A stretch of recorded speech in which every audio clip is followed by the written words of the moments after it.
y nuestros panelistas e invitados son una combinación clave por la 92.9 FM. La clave me escucha.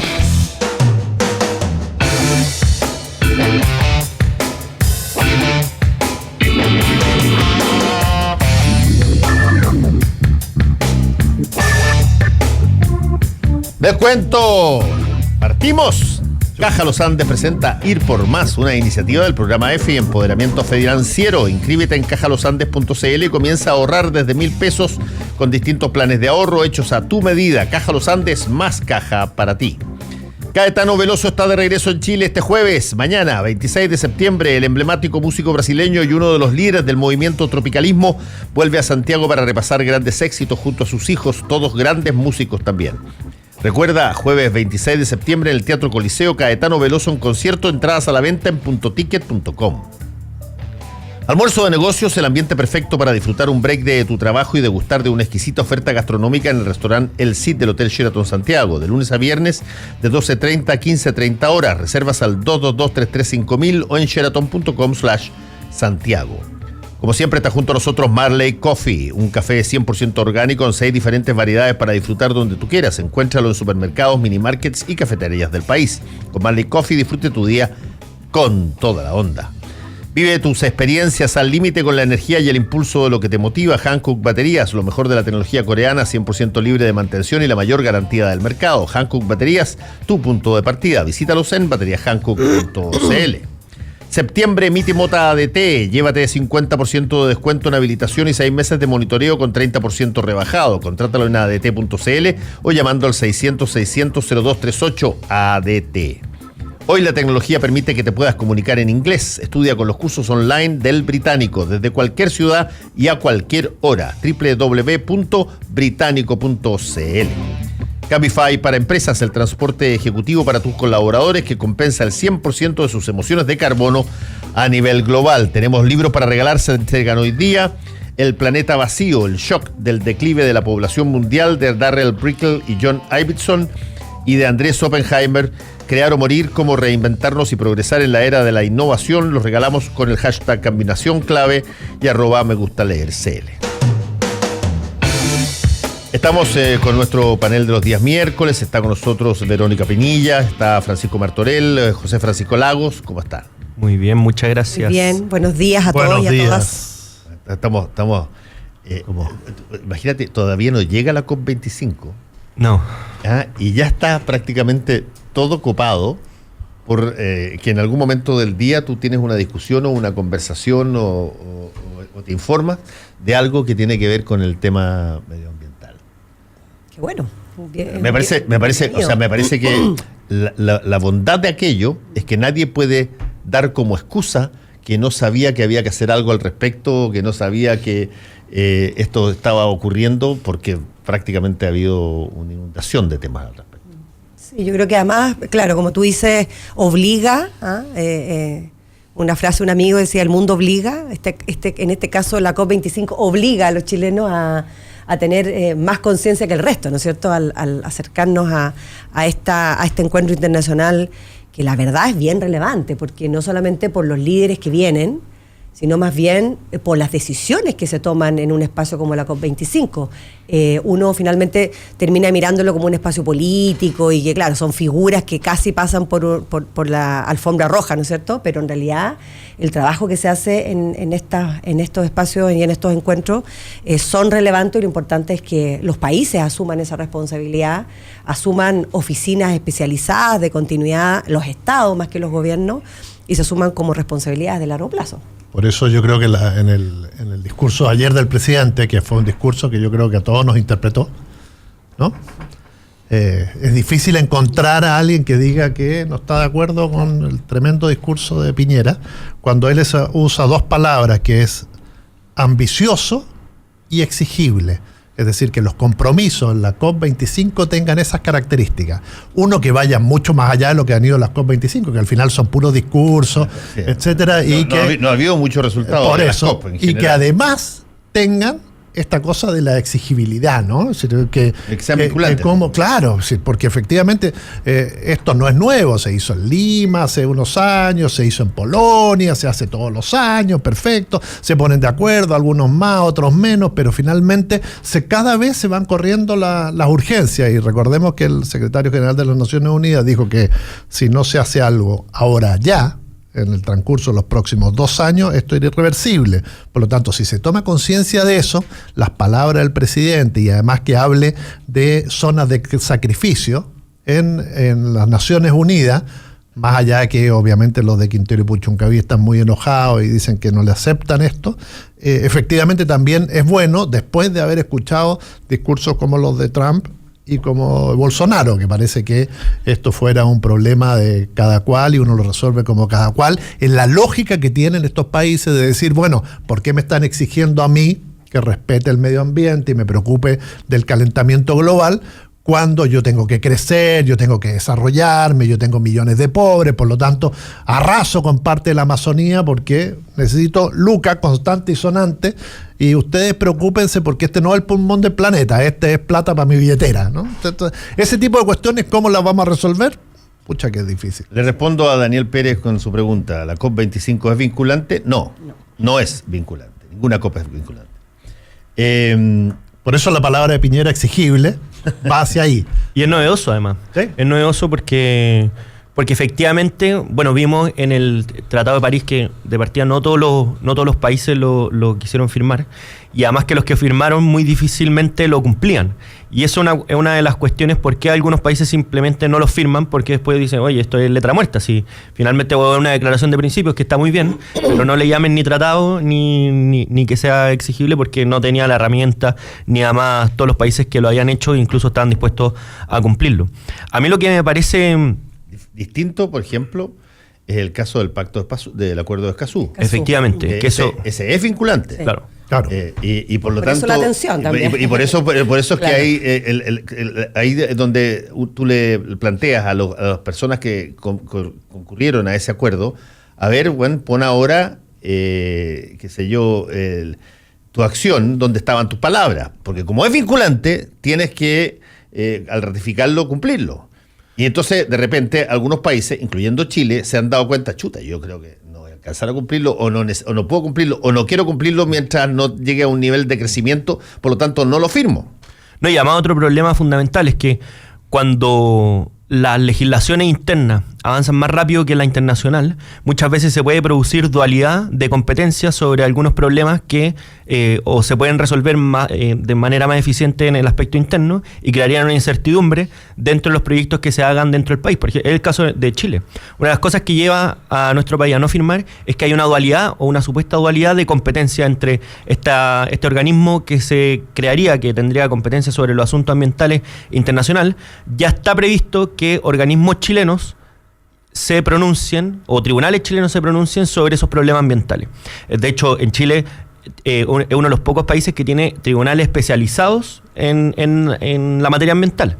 Y además que hay un procedimiento que después se puede dirimir, es decir, hay doble instancia y termina en la Corte Suprema, y por tanto cuando se agrega otro tipo de instancia, puede ser más complejo porque no necesariamente va a seguir los mismos criterios que se siguen dentro del país, y además genera esta dualidad de competencias que al final va a terminar, al final es mucho más difícil determinar de cómo se van a aplicar esas normas, por ejemplo, porque no van a ser autoridades electas democráticamente o no van a ser legislaciones comunes, sino que simplemente un tratado. Muchas veces el problema de los tratados es que como no establecen todos los casos taxativamente, que es lo que sí busca hacer la ley, queda sujeto a la interpretación. Y la interpretación evidentemente está sujeta a los criterios de las personas que componen, y que como son personas comunes y corrientes tienen sus propios intereses, tienen sus propios principios, y por tanto ese es el gran miedo de fijar y extender a un organismo internacional competencias que ya están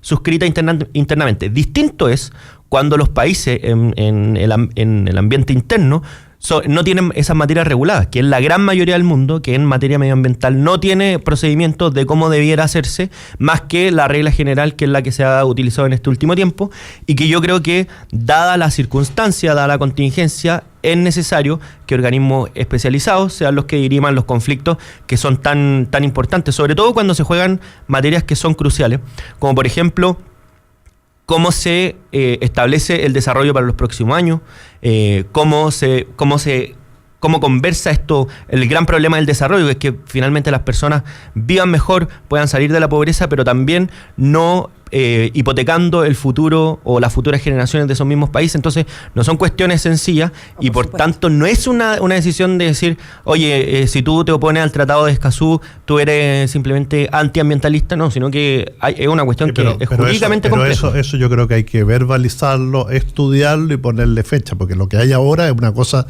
como de, sí, más adelante vamos a ver algunas cosas, vamos a hacer algunos pronunciamientos respecto, vamos a ver qué, si estos tratados además no son muy abiertos, no es que uno pueda poner téngase presente, o lo firma o no lo firma y después se asume como tal. Y creo que en ese sentido el gobierno no ha sido claro de posponer algo diciendo que lo va a hacer más adelante, dice la Cancillería, pero no sabemos concretamente a qué se refieren, si es el tema, por ejemplo, de que va a priorizar a los países sin litoral, y que eso es una de las cosas que al parecer hizo que justamente en este conflicto que tenemos permanente con Bolivia por la salida al mar, Chile se echara para atrás. Pero yo creo que esas cosas hay que verbalizarlas, hay que estudiarlas y decir, bueno, ¿lo vamos a hacer o no lo vamos a hacer? Pero esto dejarlo en tierra de nadie me parece ahí hay poco serio. Hay tomando como el ejemplo de este paradigma que pone José Francisco entre, claro, las brechas por un lado que imponen los acuerdos cuando no son vinculantes o son vinculantes, o cuando en los pocos casos los gobiernos ya tienen, los estados, algunos acuerdos. Y yo creo que en los dos casos efectivamente lo que ocurre, y es parte de mis obsesiones también, es cómo finalmente los gobiernos y las políticas públicas logran hacerse cargo de esas responsabilidades. Y obviamente para ningún país que tiene que asumir, en el caso de acuerdos medioambientales, reglas, normas, ¿no es cierto?, y legislación nacional, va a ser fácil hacerlo. Y para aquellos que tienen la duplicidad, como tú lo mencionas, también es complicado. Ahora, en uno o en otro caso, la habilidad que tengan los gobiernos es crucial en esta materia y requieren de altos niveles de consenso político. ¿Por qué? Porque hoy día vemos, la COP25 lo pone sobre la mesa, ya no es un fetiche el medio ambiente, sino más bien es una necesidad presente, está en cada uno de nosotros y también se vive cada uno de nosotros. ¿Ah? A mí me ha llamado la atención, Fernando, la expresión o las consecuencias que ha traído en Chile la presentación que hizo Greta en Naciones Unidas, la verdad. Y me ha llamado la atención porque me ha parecido también como un manejo político bien de bajo nivel, digamos, bien de baja estatura, de alguna manera pensar que esa postura, esa posición de una niña que probablemente no tiene más agenda que expresar lo que está sintiendo, además con sus condiciones y su manera, decir que finalmente esto es un manejo político. Si realmente estamos mirando, y ese es el problema, estamos mirando el problema medioambiental como un tema político y la agenda termina siendo tan politizada, claro, no vamos a llegar a ninguna parte. Entonces, el acuerdo de Escazú en este caso obliga a que los estados se hagan cargo, y más allá de las tensiones del gobierno, ahí está la habilidad también de este gobierno, como dice Francisco, de ponerle plazo, ponerle claridad, ponerle una gradualidad y decir ya, cuándo, en qué momento, cómo y quién se va a hacer cargo de esta responsabilidad. Veo que eso no siempre en los estados es posible, veo que también internamente, en términos como de coordinación política, eso no es fácil. Nosotros tenemos hoy día cada vez ministerios que no conversan unos con otros, no tienen coordinación interna, la coordinación política y técnica es cada día más engorrosa porque cada día tenemos también más ministerios. Escuché ahora que quieren hacer el Ministerio del Agua. Entonces mi preocupación es, bueno, ¿cómo nos hacemos cargo de una estructura que cada vez más compleja de poder liderar, ¿no es cierto? Y con gobiernos que también cada día son más débiles en términos de apoyo ciudadano. O sea, los ministerios no solo no conversan, sino que ahora pelean, ¿no? Tienen competencias, claro. No, y además vemos ahí a Mañalich muy agarrado el moño con Hacienda y con otros ministros. Pero yo retomando esas palabras de Piñera, creo que nosotros tenemos que hacer un esfuerzo. ambiciosa y exigible. Bueno, pero ¿por qué no empezamos por casa? Porque no somos capaces de sentarnos todos y ver cómo efectivamente resolvemos este tema. ¿Hay problemas del agua? Enfrentemos los problemas del agua. Si es con un ministerio, si es con lo que sea, bueno, pero veámoslo bien, cómo lo resolvemos. Los peruanos están resolviendo, están trasladando agua internamente de un lugar a otro y lo están haciendo bien.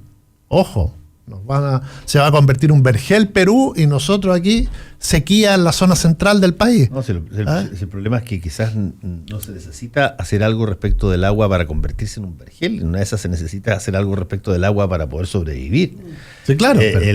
Antes incluso de convertirse en un vergel. Pero aquí voy a un poco el tema que conversábamos antes con la gente del mostrador.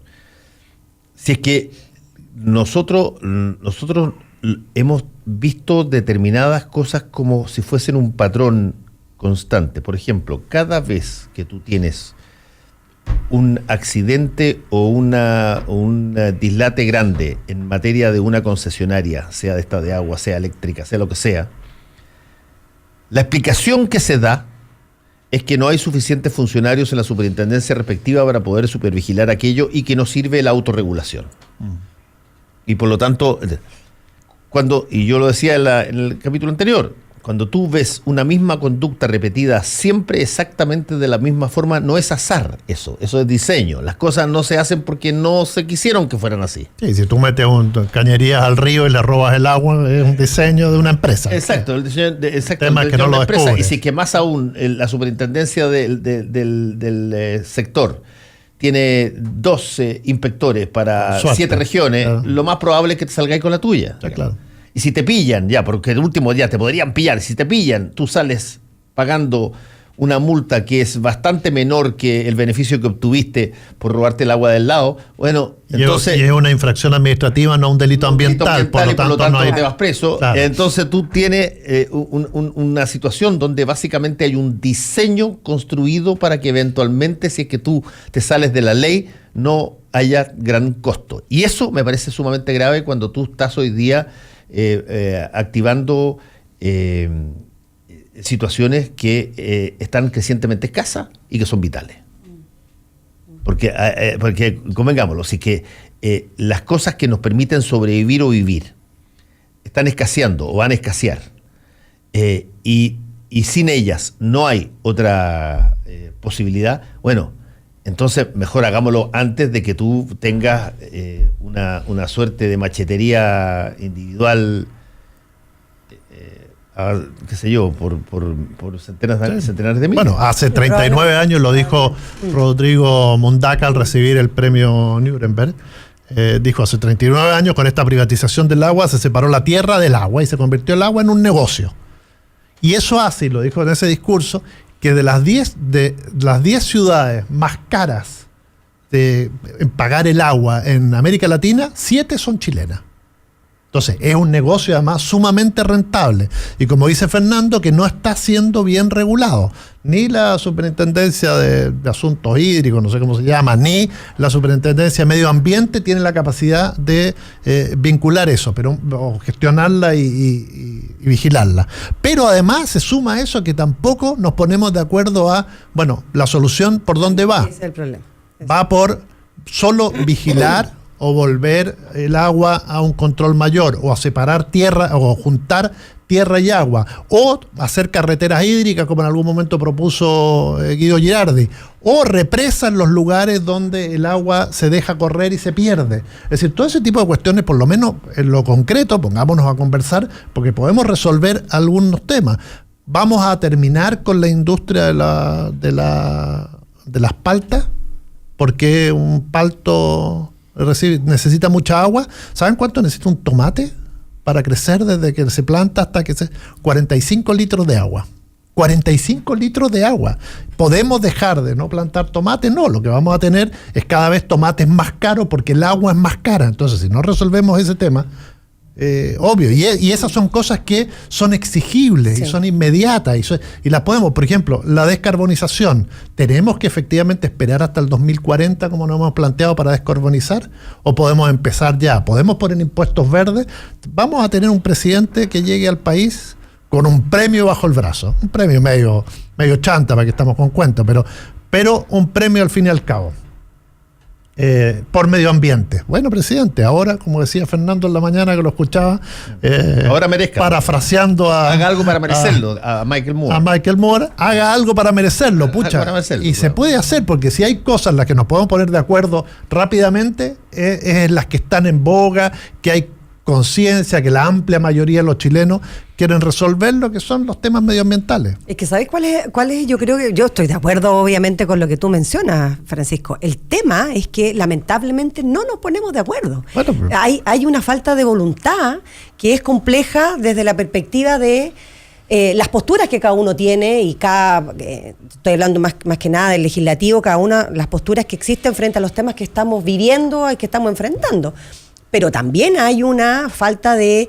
y ese problema político sin duda que influye en todo, porque la falta de voluntad política y de acuerdos políticos, el mal llamado o el bien llamado acuerdo, que hoy día está tan manoseado esa palabra, ¿no es cierto?, los acuerdos políticos, por un lado, pero también yo creo que hay una falta de responsabilidad también desde la ciudadanía y también del empresariado. Si tú miras, podías pensar, hoy día la quinta región está en crisis de agua, ¿no es cierto? Está con una crisis que va a durar va a estar un año y por lo tanto se tienen que tomar todas las medidas.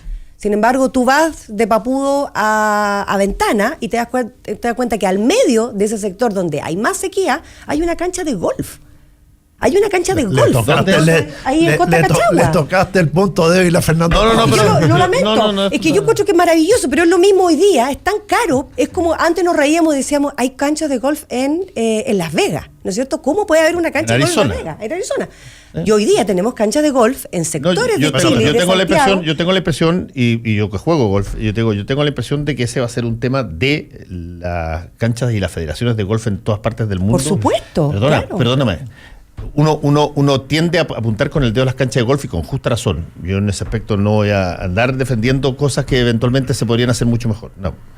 Uno la apunta con el dedo. Pero oye, hay 14.000 canchas de fútbol de pasto que requieren una cantidad. ¿Por qué no haces una... Y eso es mucho más fácil que las canchas de golf, porque no haces una inversión seria en usar pasto sintético. Que, claro, efectivamente no, pero la suma de todo aquello son muchísimas más de que todas las canchas de golf. Con las canchas de golf yo creo que hay ciertas cosas que se va a hacer, que están obligados a hacer y que se va a hacer. Por ejemplo, las canchas de Arizona, por ejemplo. Las canchas de Arizona, ustedes las ven cuando juegan, tú tienes el pasto puesto exactamente donde es estrictamente necesario. No tienen todo el alfombrado de pasto para nada, donde es estrictamente necesario, y todo lo que no es estrictamente necesario es tierra, arena, o sea, un obstáculo. Si que tú caíste ahí, bueno, porque eres malo o porque no le pegaste bien, pero no le puedes culpar a la cancha por eso. Y las cosas se usan extraordinariamente en términos, así pasa en muchas partes, y yo creo que va a pasar acá. Tarde o temprano va a llegar efectivamente la decisión. Claro, pero, y yo me imagino que las federaciones de golf y la Federación de Fútbol, para todo lo que tiene que ver con ello, es mejor que se anticipen. Por supuesto. Antes de que tenga... Claro. Así es. Ahora, solamente quiero contar una cosa que nos pasó. Estábamos en la playa y la gente está tomando conciencia. Despertamos a las 6 de la mañana porque había un caballero afuera de nuestra casa gritando y diciéndonos que se nos había quedado corriendo una llave del patio en la playa.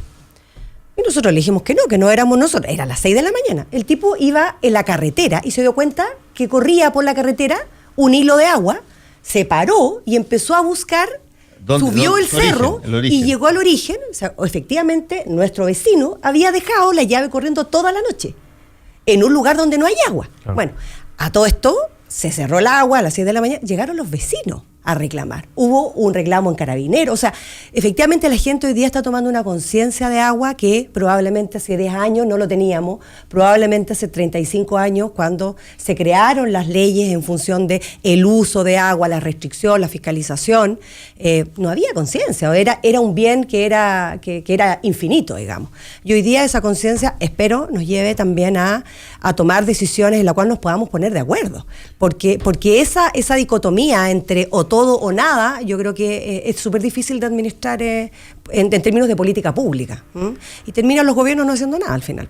Yo creo que hay un gran problema en este punto, sobre todo con el agua, y pasa en muchos otros temas públicos también, que es que esta grieta que hay entre el diagnóstico que hacemos, que en general estamos todos de acuerdo, versus las soluciones que se proponen.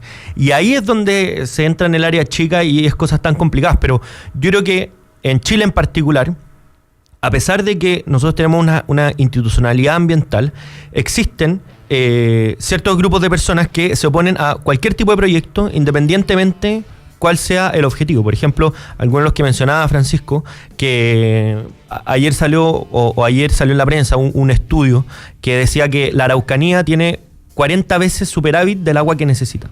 Por tanto, es una cuestión muy razonable hacer una carretera hídrica hacia el norte. Sin embargo, hay ciertos grupos que se oponen a esa carretera hídrica hay gente que se opone a las represas. Impacto ambiental. Otra cuestión es, por ejemplo, que el agua de Chile, como el 85% del agua dulce, llega al mar y se pierde en el mar. Que algunos podrían decir, bueno, quizás es necesario que lleguen al mar para... No se pierden en el mar. Claro, llegan al mar. Funciona el ecosistema de otra manera con el agua en el mar. Efectivamente. Pero también, que sea el 85% no es dogma. Podría ser un poco menos y eso se puede estudiar de cómo nos afectan los microorganismos, pero también hay gente que se opone a modificar eso. Otra, hace poco una municipalidad de una de estas zonas, no me acuerdo cuál, pero una de estas zonas donde está con sequía, propuso la planta desalinadora de agua comprarla. Para el consumo, hacer una planta ahí. Tal cual. Y las personas que vivían las zonas donde podrían hacer la planta se opusieron, porque no queremos una planta desalinadora aquí. Y porque además contamina, dije. Claro. Entonces, cuando uno entra en ese círculo, y además hay personas que se oponen a los embalses, que es la cuestión más sensata para almacenar agua, la más barata, lejos para almacenar agua, energía, etcétera. También mucha gente se opone. No solo uno dirá, ya el caso de Iraicén es como una cuestión muy emblemática, pero se oponen en todos lados. Entonces, cuando uno entra en ese juego, y básicamente todo lo que se haga, incluso por arreglar el problema medioambiental, también genera estas crispaciones, bueno, hace mucho más difícil que nos pongamos de acuerdo en la solución, porque en la cancha chica es donde, o en el área chica más bien, es donde empiezan las discusiones más... Obvio. Lo lógico entonces es cuando nos pongan en estos búsqueda de acuerdos, empiecen las posiciones a ceder. Es bueno que en una sociedad existan posiciones extremas, porque también de repente son alertas importantes. Como tú decías, Hidroaicén, Patagonia sin represa, por suerte se opusieron tenazmente a eso, porque demostraron que hubiera sido un desastre desde el punto de vista ambiental, pero además que el país lo podría solucionar de otra forma, como lo ha ido solucionando con energía renovable. Entonces, en ese aspecto sí, estoy de acuerdo contigo. Todos van a tener que ceder algo. Por ejemplo, esta lógica de que los ríos tienen que las aguas deben circular porque es parte del ecosistema y que deben llegar al mar, correcto. Ahora, ¿qué porcentaje podemos meter en represa, o cuánto podemos desalinizar, cuánto para el consumo humano, revisar y ser conscientes en el manejo de los ríos, etcétera? Hacemos una pequeña pausa y volvemos. Volvemos con Combinación Clave. La clave me escucha. Yo ahorré para conocer mi isla favorita. Yo ahorro para que cuando mis papás estén viejitos no les falte nada. Porque ahorrar para tus sueños no puede esperar. Te presentamos Ir por Más de Caja Los Andes, un programa que te permite ahorrar en fondos mutuos desde 1,000 pesos. Inscríbete en cajalosandes.cl/EFI. Ir por Más es otra iniciativa de nuestro programa EFI, Empoderamiento Financiero. Caja Los Andes, más caja para ti. Producto en colaboración con Fintual. Las cajas de compensación son fiscalizadas por la Superintendencia de Seguridad Social. www.suceso.cl. El Miti Mota, o sea, irse mitad y mitad, ha forjado la historia de Chile. Como los Marrakech, cuando se dividieron el crédito por el mejor invento chileno, la marraqueta. O el trago favorito de muchos, la piscola. Preparado Miti Mota. En ADT nos sumamos a la tradición y presentamos Septiembre Miti Mota. Contrata a mitad de precio. Llévate 50% de descuento en habilitación y 6 meses con 30% de descuento en monitoreo. Contrátalo llamando al 600-600-0238 o en adt.cl. ADT, líder en seguridad. Potencia tus sueños. Tu futuro. Destácate el próximo año. Y así será si estudias hoy en el Británico. Inicio de clases para adultos en nuestras 9 sedes. Matrículas abiertas. www.británico.cl. Disfruta tu mañana y tómate un momento Marley Coffee. Con granos orgánicos tostados al sol, tienes en tus manos mucho más que una taza de café. Prueba el aroma del verdadero café natural, 100% orgánico y sin pesticidas. Disponible en 6 variedades: Buffalo Soldier, One Love, Lively Up, Get Up Stand Up, Mystic Morning y Simmer Down. Nuestra versión descafeinada. Marley Coffee está aquí y en todas partes. Fernando Paulsen y nuestros panelistas e invitados son una combinación clave por la 92.9 FM. La clave me escucha.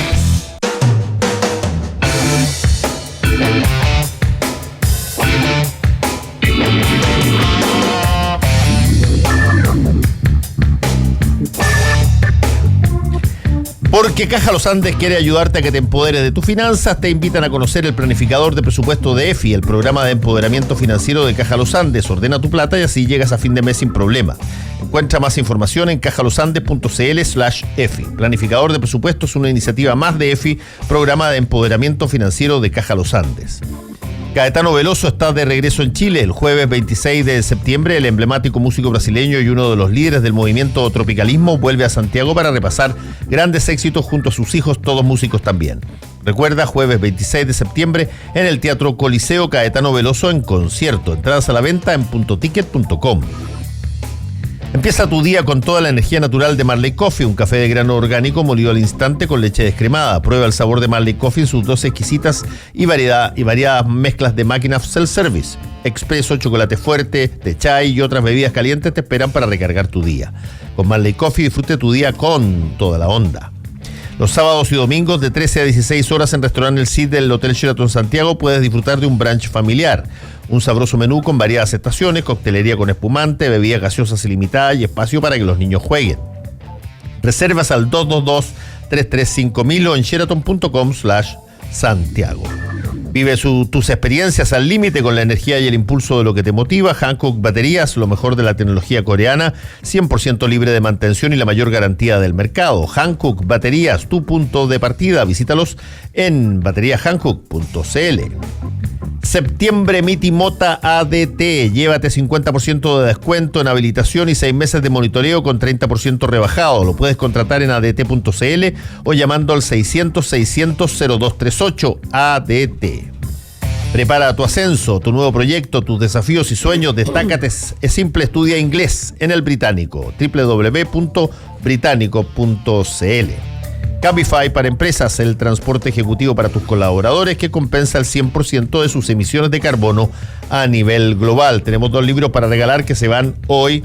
El de Andrés Oppenheimer, Crear o Morir, cómo reinventarnos y progresar en la era de la innovación. Y el shock del declive de la población mundial en este libro que se llama El planeta vacío, Darrell Bricker y John Ibbotson. Para concursar, #combinación clave y @megustaleercl.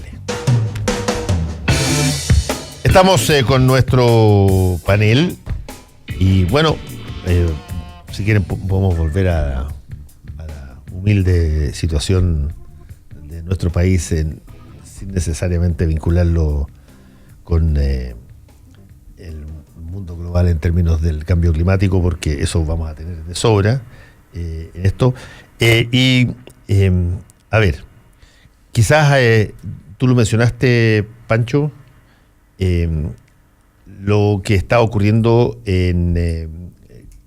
con la disputa entre el ministro de Salud y prácticamente varios ministerios, incluyendo el Ministerio de Hacienda, por una serie de situaciones que tienen en curso de colisión los recursos que se necesitan para las reformas que se van a hacer en materia de salud. Y Mañalich en hecho que Mañalich prende con agua.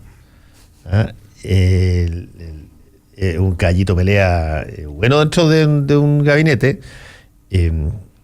Aparentemente está generando más anticuerpos de lo que se suponía. ¿Cómo lo ves tú, Pancho?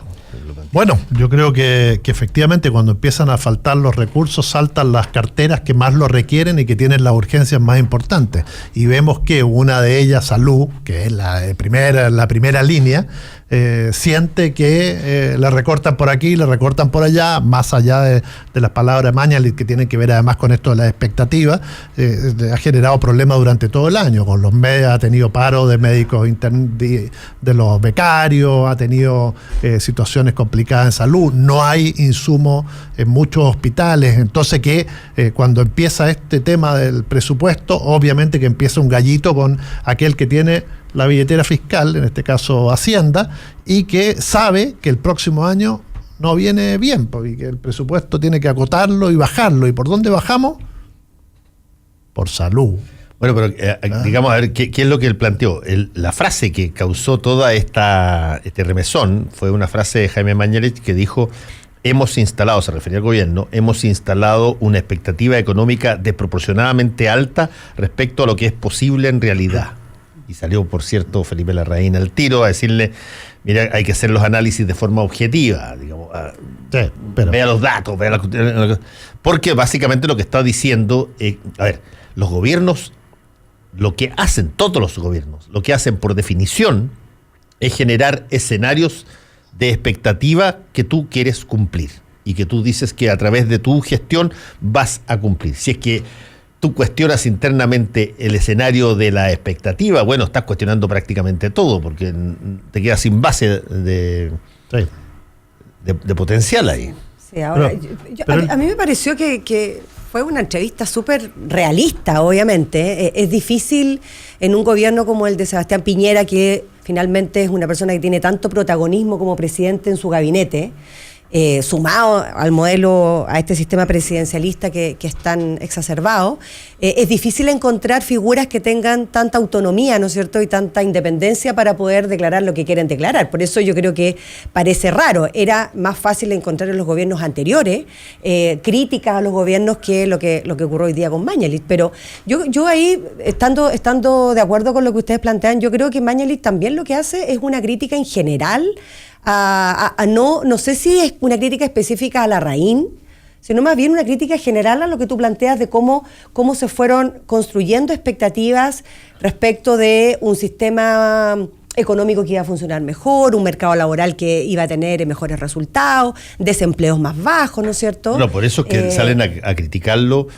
la presidenta de la UDI, el presidente de Renovación Nacional. Entonces, claro, hace una crítica al conglomerado en su conjunto. Ahora, a mí me parece que, conociendo todos como conocemos al ministro de Salud, que no solamente tiene una personalidad muy fuerte, sino que además cuenta con el apoyo del presidente. Si hay algo que es Mañalich, es piñerista. Entonces, nadie podría decir de que no tiene de alguna manera, no digo que la entrevista ya la conocía el presidente, pero me parecería raro que no cuenta con algo también de claridad o de apoyo del propio presidente en esa declaración. Ahora, es parte también de lo que estamos viendo a que ya queda poco en el gobierno, el próximo año es un año de elecciones, por lo tanto es un año perdido, las expectativas económicas efectivamente ya no aumentaron, y creo que fue una mala noticia que tenía que darla alguien con jinetas para poder declararlo con autoridad. Yo creo que eso fue lo que además hizo. Es parte del análisis político desde el día 1. Claro, pero que nadie lo había dicho en el gobierno. Claro, es decir,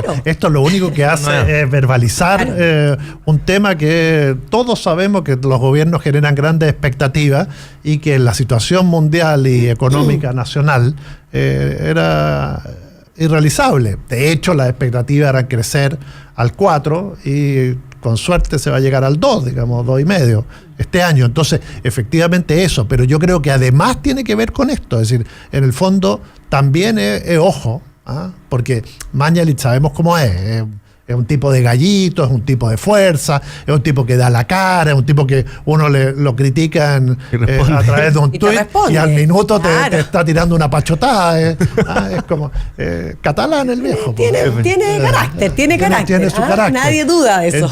Entonces, efectivamente, también dice, bueno, oye, no me carguen a mí con la más fea, es decir, porque sabe que los recortes van a ser importantes. Pero hay una cuestión que ha sido criticada, o que más bien hay que definir cuando existe un gabinete de estas características. Es que una opción es que los ministros estén callados todo el rato y sigan solamente la figura del presidente y hagan básicamente gestores de un proyecto común.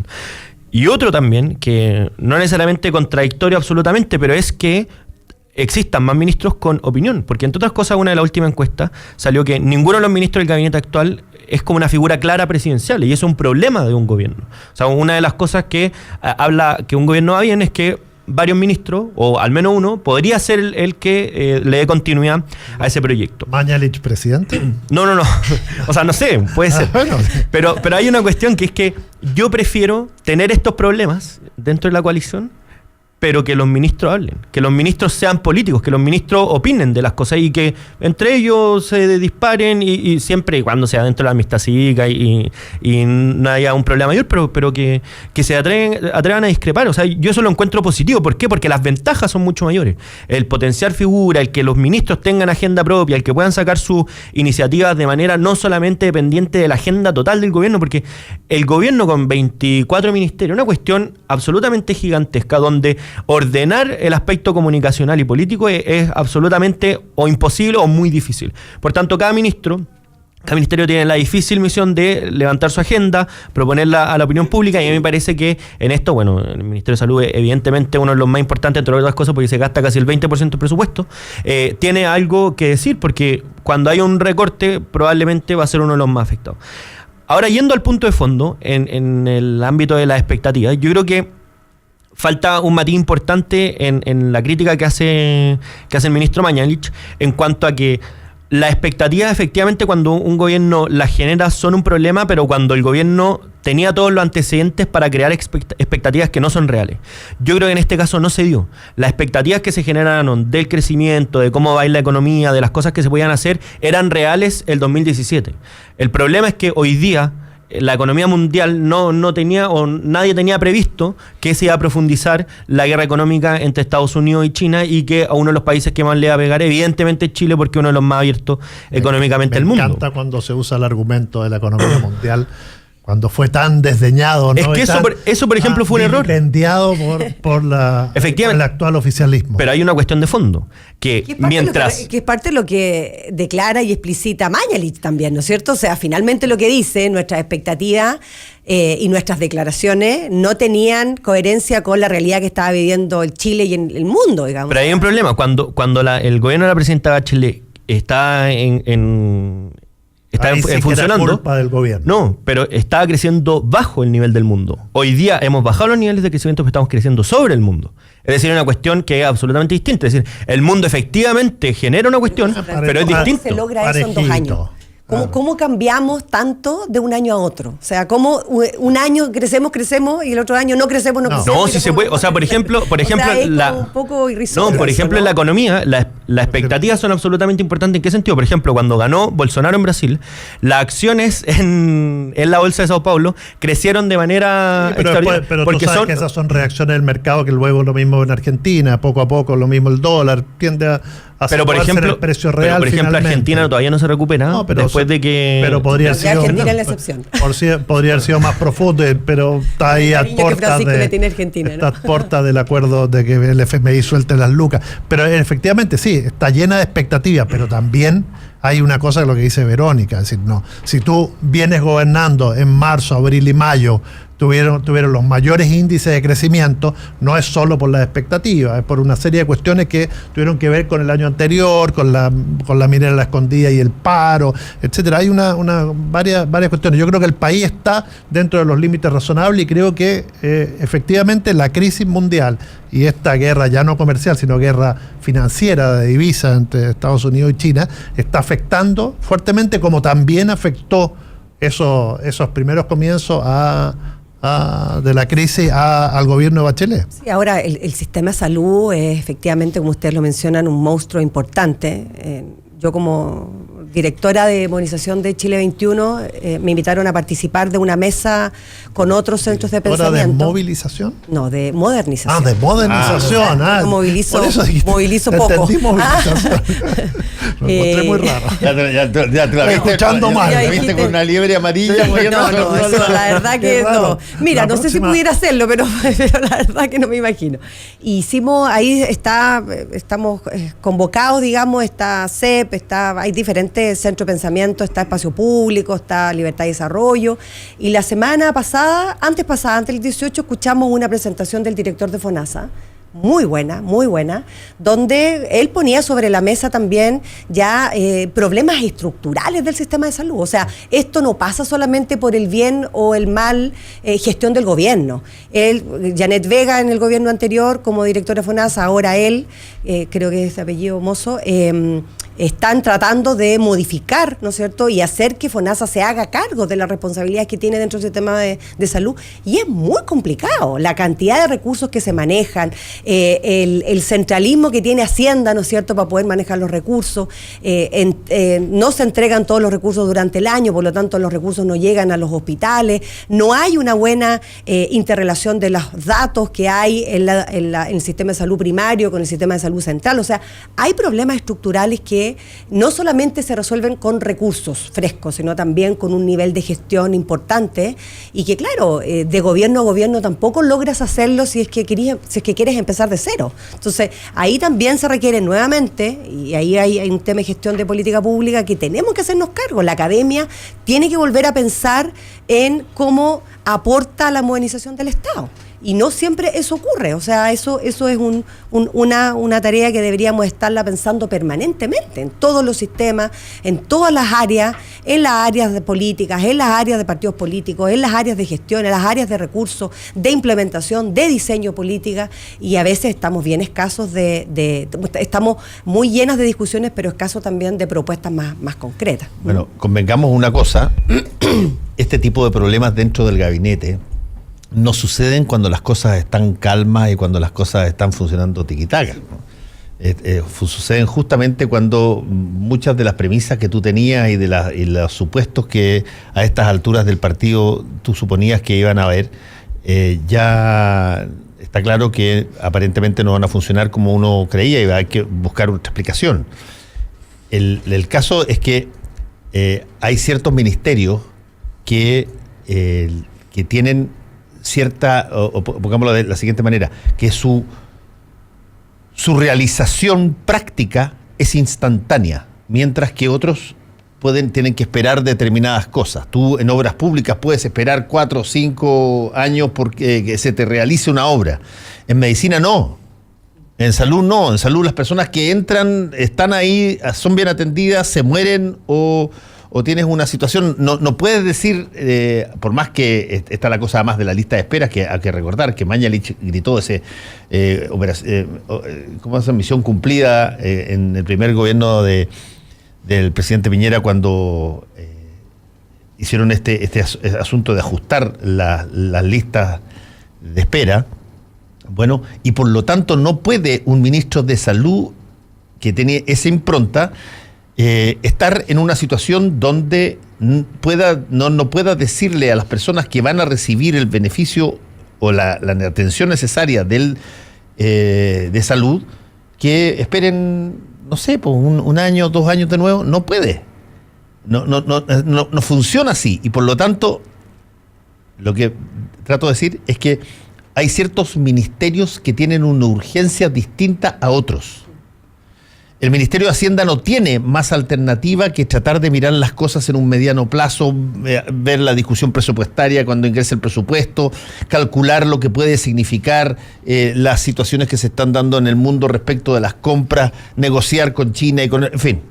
El Ministerio de Salud tiene urgencias instantáneas. Si no tiene medicamentos el hospital, la gente se muere. La gente se muere, la gente tiene problemas, la gente reclama, la gente habla.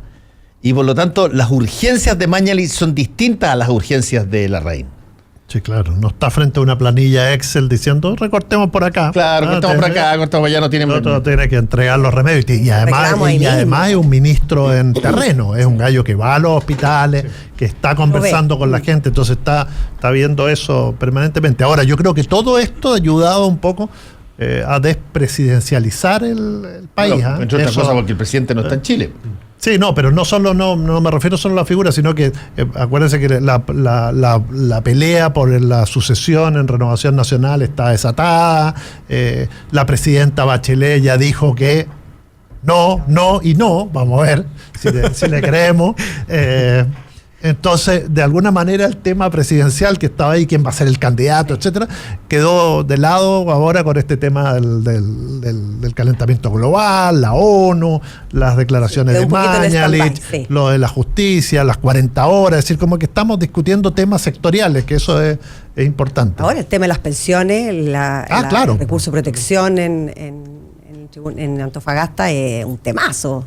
No alcanzamos a conversarlo, pero es un temazo. O sea, ¿cuál dices tú? Los recursos de protección que se están presentando ahora fue al Tribunal Constitucional la posibilidad de que la profesora pudiera sacar los recursos de la AFP. Sí, lo conversamos la mañana con Luis Mesina. Claro, eso pone también en jaque y en crisis más aún. Siempre, o sea, hace mucho rato que estamos en crisis de legitimidad del sistema, pero ahora ya entra en crisis de legalidad del sistema. Entonces, el tema de la AFP ya está, digamos, en un momento en que se toman medidas.